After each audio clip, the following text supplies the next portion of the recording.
السلام عليكم ورحمة الله وبركاته. بسم الله والصلاة والسلام على رسول الله وعلى آله وصحبه ومن والاه. Today, inshallah, we will be talking about misconceptions about Sharia and refutations. شبهات حول الشريعة الإسلامية والرد عليها. As a starting point, it is important to remind that what is meant by Sharia is the rules that have been set by Allah subhanahu wa ta'ala for His servants, so that they may believe and act according to it. And that would be a mean of salvation for them in this dunya and in the hereafter. For that being the case, Sharia can be considered the law of Allah subhanahu wa ta'ala, the law of Islam, and it is the practical aspect of our religion. Meanwhile, what is meant by misconceptions are the misunderstandings and the false claims and allegations, as well as the doubts that have been raised against Islam. And that is mainly coming from the Orientalists and religious antagonists. What is meant by Orientalists are Western people who have traveled to the Islamic world to learn the Islamic science so that they can find a way to penetrate the religion.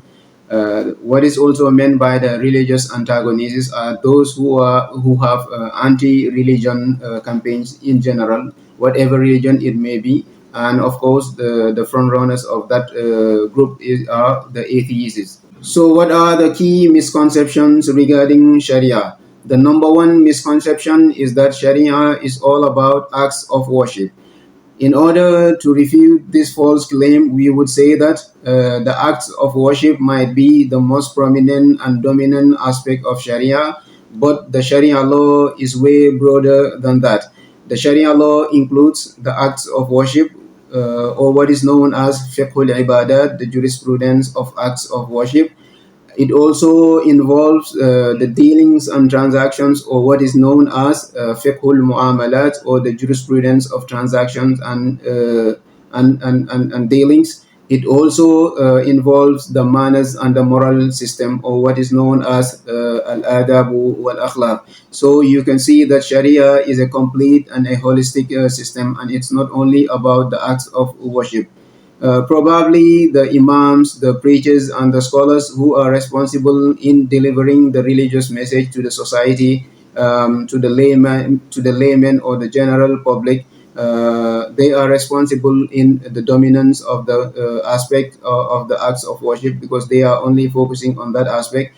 But Sharia is more than that. So, for that being the case, this needs a redirection, reorientation, and also raising awareness for the general public to realize and understand that Sharia is a holistic system and it's way more than the acts of worship. The second misconception is that Sharia restricts the human freedom. The answer to this false claim is that what Sharia did in the life of the Muslims is to clearly define the life goals and objectives, and solidly plan for the ideal behavior of the individual Muslim in life, in addition to drawing for mankind the correct path to carry out the mission of life. The mission of life in this context is referring to the mission of human beings on earth, and that is divided into two. Number one is تحقيق العبودية لله سبحانه وتعالى, that is to realize the oneness of Allah subhanahu wa ta'ala by worshipping Him alone.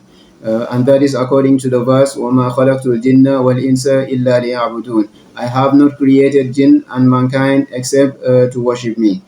And the second mission is al-khilafatu fil ard, to be the successor of Allah subhanahu wa ta'ala on earth.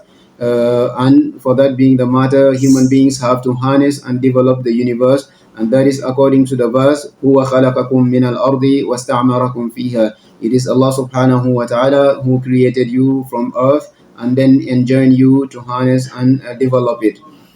The second important thing to mention is that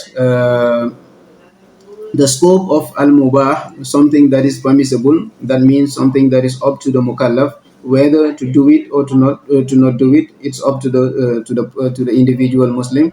The scope of the mubah is way broader than the scope of what has been made wajib or what has been made haram. The scope of mubah is broader than the scope of what has been commanded or what has been prohibited. So that for that being the case, it is up to the individual Muslim to travel for tourism, to practice certain sports, or to do certain things in life. That is up to the individual Muslim, because it is something permissible. It is mubah. The scope of mubah is way broader than the scopes of what has been made wajib or haram in Sharia. So these two things refute this false claim. The third misconception is that the Sharia law is harsh and it's all about penalties and punishments. The response to this false claim also is that the specified penalties in the Sharia law, or what is known as al-hudud, do not exceed seven.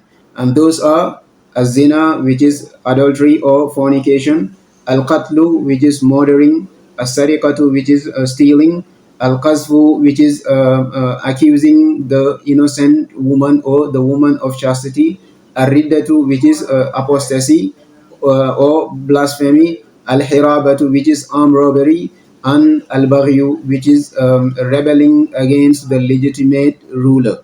So these are the seven penalties that are specified in the Sharia law. The remaining ones, the remaining punishments, are known as at-ta'zir, and those ones are left to the judge or to the ruler to decide whatever suits the crime that has been committed.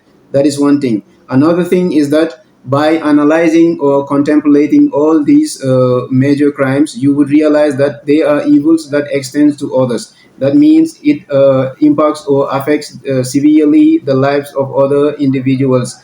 And also these these crimes also contradict the divine purpose of creating humanity. Another thing is that there are certain individuals in society who do not step back. They don't step back. You cannot contain them. You cannot control them or discipline them except by a harsh punishment. Not a good advice is good for them. No, a rational guidance. Or what can discipline them is a harsh punishment. For that being the case, it has been narrated from the noble Caliph Uthman ibn Affan radiyallahu anhu saying, "Inna Allah yaz'u bis-sultani ma la yaz'u bil-Quran."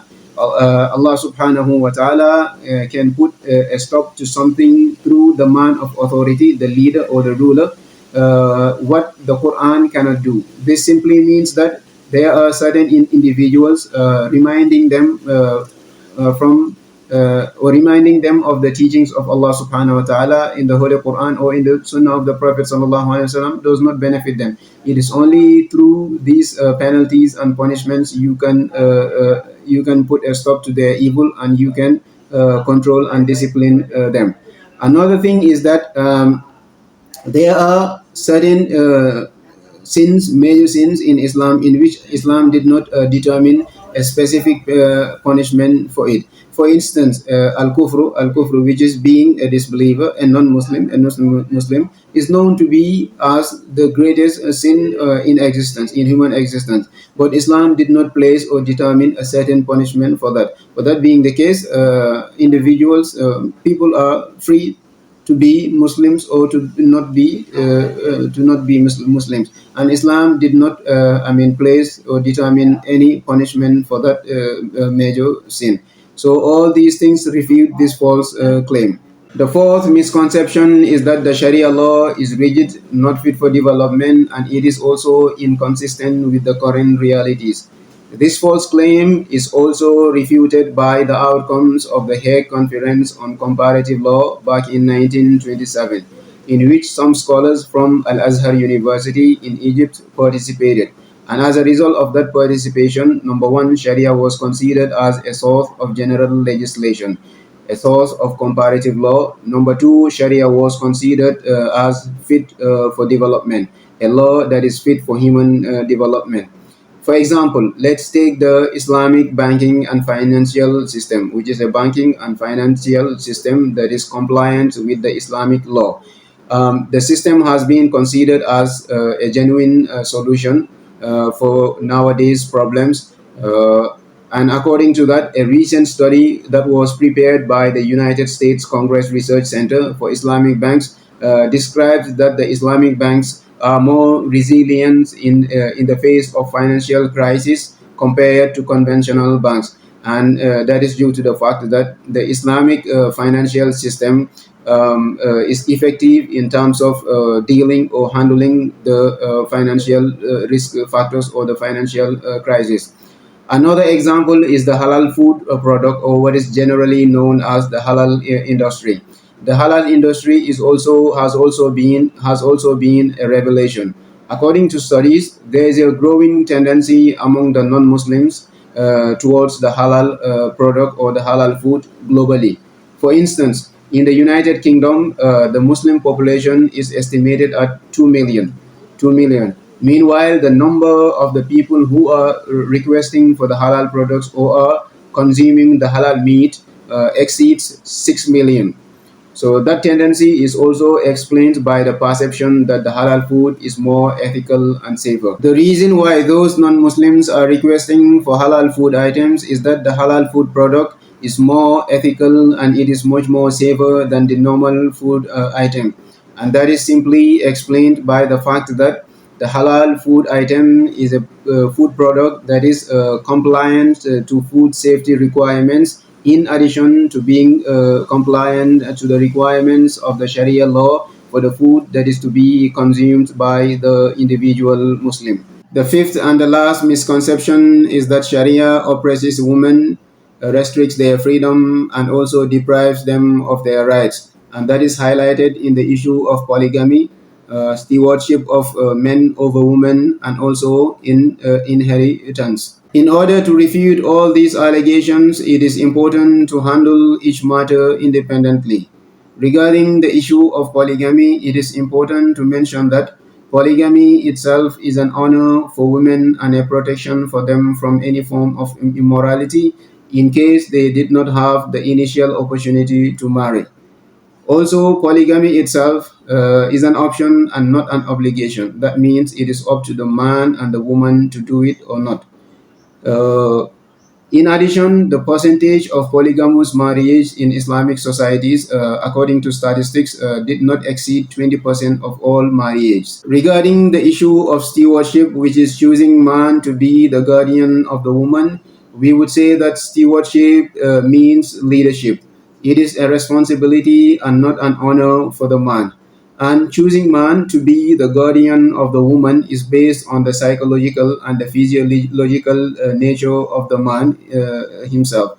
Man is more capable of bearing the burdens of the life more than the woman. For that being the case, man has been chosen to be the guardian in the household. Regarding the issue of inheritance, giving woman half of the share of the woman from the inheritance is something that is in line with the amount of the responsibility that Islam holds for men. Another important thing is that men having the greater or the larger portion of the inheritance is not something that is static or fixed.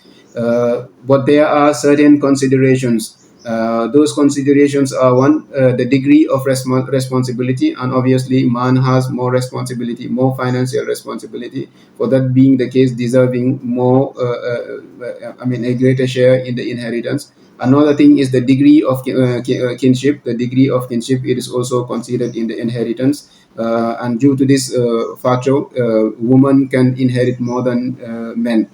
And the last factor to be considered is the position of the inheriting person in life. That means the one who is younger would inherit more than the one who is old, because the one who is young is facing life, and that and the old person is turning back to life. That means he has less chance or less number of years to live in life.